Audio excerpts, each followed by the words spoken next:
Ladies and gentlemen, here we have the Google Nest Home Wi-Fi. If you want one of the best and most reliable Wi-Fi systems that will pair seamlessly into your Google smart home, then this is the product that was built for you. Built to be easily integrated into your smart home, it boosts your Wi-Fi signal around your entire house and gives you that hands-free system that you've always wanted. It's easy to see why it's considered to be one of the best Wi-Fi routers in the entire world, or at least it was. It was originally released a few years ago. But how do they hold up today? Are they still one of the best Wi-Fi systems in the entire world? Or did they just get passed in the market?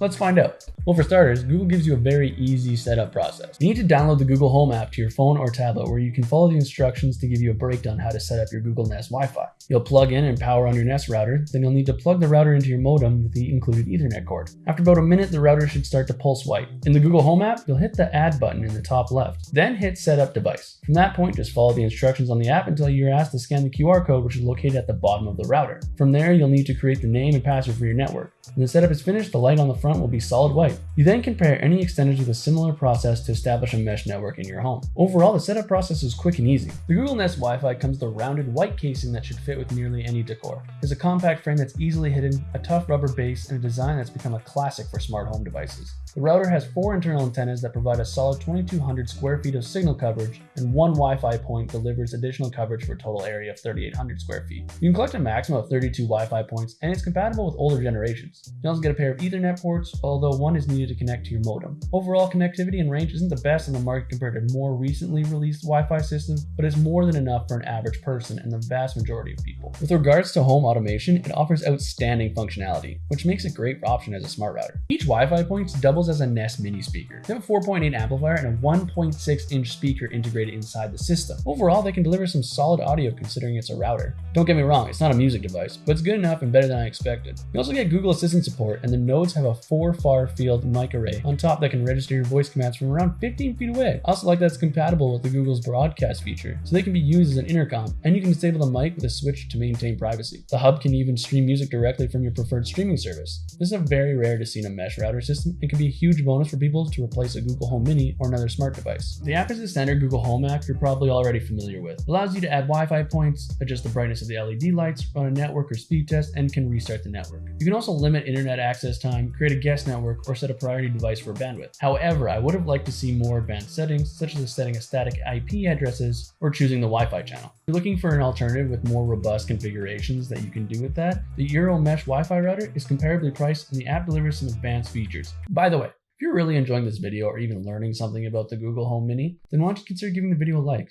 It'll help our channel grow as well. And if you're looking for prices already, check the links in the description below. The Google Nest Wi-Fi has a 1.4 GHz quad-core processor and a pair of digital signal processors, along with 1 GB of RAM and 4 GB of flash storage. It utilizes a dual-band system with 2 Wi-Fi channels, so it lacks the wireless backhaul capabilities and efficiency of tri-band options. However, it provides a useful band steering function that reroutes information to the least congested band for an optimal connection, which is impressive for a home automation hub. It also uses beamforming to tune the signal for individual devices, and it can connect up to 100 devices per unit. I thought the performance was solid and on par with a lot of similarly priced newer router models, and it's rated to operate at maximum data transfer rates up to 2.2 GB per second across the 2.4 GHz and 5 GHz bands. The signal was strongest close up naturally, but it remained reliable at medium distance, which is respectable signal coverage for a mesh router. It has no problems transmitting through walls, and you can always add more Wi-Fi points. The major downside is the lack of Wi-Fi 6, which has quickly become more standard for newer router models.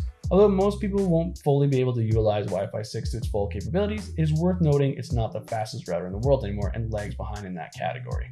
Overall, the Google Nest Wi-Fi is an easy to use, easy to function system that still has great capabilities to this day.